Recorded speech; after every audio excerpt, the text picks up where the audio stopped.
Herhalde şu ana kadar şu telefonu satın, buna geçin gibi bir söz söylememiştim. Ama eğer ki şu an hali hazırda Galaxy A73, A54, A34 veya S20 FE gibi cihazlar kullanıyorsanız herkese merhaba dostlar, ben Ozan. Acil ve çok önemli bir video ile beraberiz. Bu videoda muazzam bir cihazın yani Realme GT2 Pro'nun incelemesini yapacağız ve rakiplerine göre artı ve eksilerine bakacağız. Aslında baktığım zaman son 3-4 senedir görmüş olduğum en fiyat performans telefon diyebilirim. Poco X3 Pro'yu, Redmi Note 10 Pro'yu bir kenara bırakmak gerekiyor. GT2 Pro fiyatına oranla sunduklarıyla inanılmaz bir seviyede. Şu an için rakibi olduğunu da kesinlikle düşünmüyorum. İşlemci, kamera ve ekran yönünde tam olarak bir amiral gemisi cihazla karşı karşıyayız. Fiyattan bahsettiğimde çok şaşıracaksınız. İlk olarak Avrupa fiyatıyla başlayayım. 8 GB RAM, 128 GB'lık Realme GT2 Pro Avrupa'da 750 Euro. Baktığımız zaman gerçekten yüksek bir fiyat. Yani bunu direkt olarak çevirdiğimizde 15.500 TL'lik bir fiyat karşımıza çıkıyor. Ama Türkiye fiyatına geldiğimiz zaman GT2 Pro 8 GB RAM ile 13.000 TL'lik fiyatla satışa çıktı. Bu fiyat nasıl oldu açıkçası bilemiyorum. Çünkü vergisiz fiyatı bile 15.500 iken Realme Türkiye neredeyse bu cihazı yarı yarıya fiyatla getirmiş diyebilirim. Bu noktada mükemmel bir fiyatlandırma yapılmış ve buna bağlı olarak da adeta orta segmentte bir amiral gemisi cihaz alabileceğiz. Performans, kamera, ekran tüm detaylardan bahsedeceğim. Fakat bana destek vermek, bu videoların devamı için videoyu beğenmeyi ve abone olmayı unutmayın. Şimdi hemen GT2 Pro'nun tasarımıyla başlayalım. Tasarım konusunda bu cihaz oldukça iddialı. Açıkçası OnePlus 9 Pro'ya da biraz benzediğini söylemem gerekiyor. Kamera modülü rakiplerine nazaran çok fazla bir çıkıntı yapmıyor.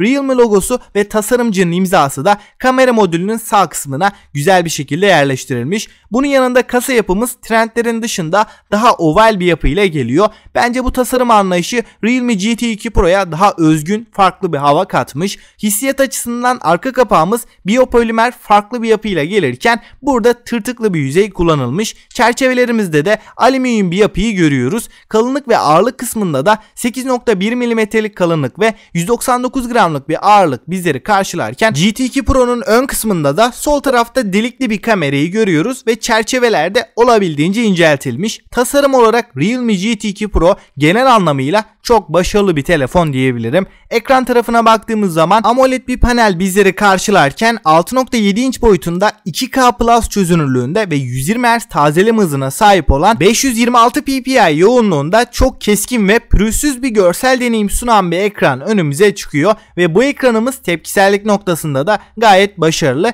Corning Gorilla Glass Victus'la korunan bu ekranın parlaklık kısmında 1400 nit seviyesine kadar çıkabilirken Yonga seti kısmında GT2 Pro'da Snapdragon 8 Gen 1 Yonga setini görüyoruz. Bu işlemcimiz Antutu'da 1 milyon skorunu geçen ilk telefonlar arasında. Oyun performansı olarak da alabileceğiniz en iyi telefon diyebilirim. 8 GB ve 12 GB'lık iki farklı RAM ile gelirken 128 ve 256 GB'lık depolama seçeneklerimiz bulunuyor. Şimdi kamera kısmına bakarsak ana kameramız 50 megapiksel gibi büyük bir sensöre sahip. f1.8 OIS destekli Sony IMX766 sensörünü burada görürken ikinci kamerada 50 megapiksel f2.2 150 derecelik ultra geniş açı, son olarak da 3 megapiksellik mikroskop kameramız bulunuyor. Fotoğraf çekim kalitesi olarak güncel ve en kaliteli sensörler kullanıldığından dolayı hem gece hem de gündüz çekimleri oldukça başarılı bir şekilde önümüze çıkarken 150 derecelik geniş açı kamerası da balık gözü efektiyle birlikte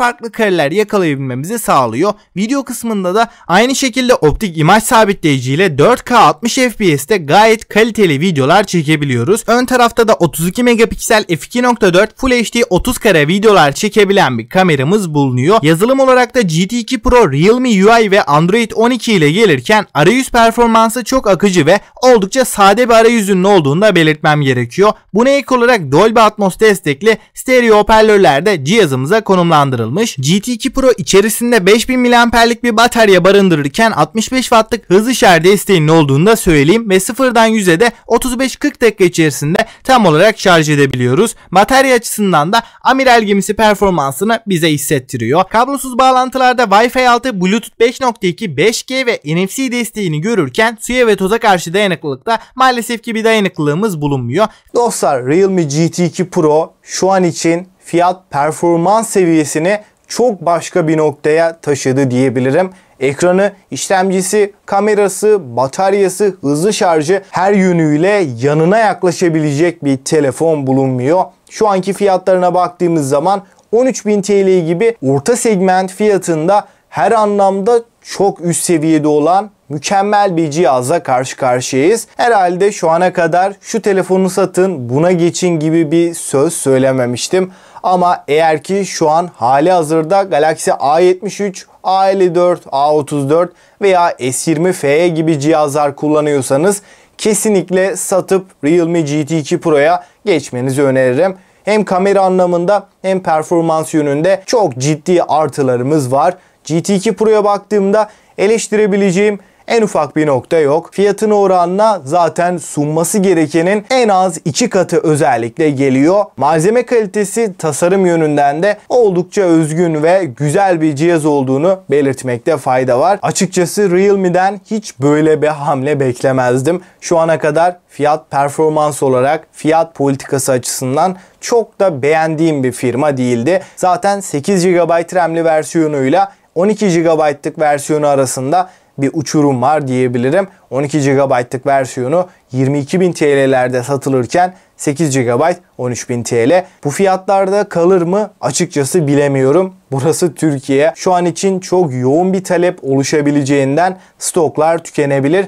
Eğer ki almayı düşünüyorsanız hiç vakit kaybetmeden almaya çalışın derim. Şu an için yalnızca Teknosa ve Vatan'da bulunuyor. Buralardan alabilirsiniz. Kamera anlamında beni şaşırtan en önemli detay 50 megapiksellik f2.2 ultra geniş açı lensinin kullanılması. Yani burada yardımcı kameralarda da hiçbir şekilde kısıtlamaya gidilmemiş. Genel kamera paketi ve video performansını düşündüğümde de Galaxy S23 ile video anlamında yarışabilecek bir telefon diyebilirim.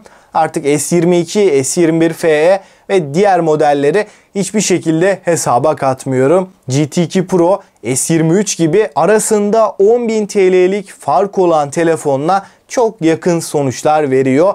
Gerçekten muazzam bir telefon. Son olarak da bir toparlayıp özet geçecek olursam Realme GT2 Pro'ya 10 üzerinden 9.5'u rahatlıkla verebilirim ve çok rahatlıkla öneriyorum. Eğer ki telefon almayı düşünüyorsanız, hatta düşünmüyorsanız bile bu fiyat bandında bir telefonunuz varsa gözü kapalı bir şekilde satıp aldığınız zaman en az 4-5 sene boyunca hiçbir sorun olmadan kullanabileceğiniz bir cihaz ve tam olarak da orta segmenti dağıttı diyebilirim. Peki siz ne düşünüyorsunuz? Sizce Realme GT2 Pro almak mantıklı mı? Görüşlerinizi yorumlarda bekliyorum. Gelecek videolardan haberdar olmak için de abone olup bildirimleri açmayı unutmayın. Sonraki videoda görüşünceye dek hoşça kalın.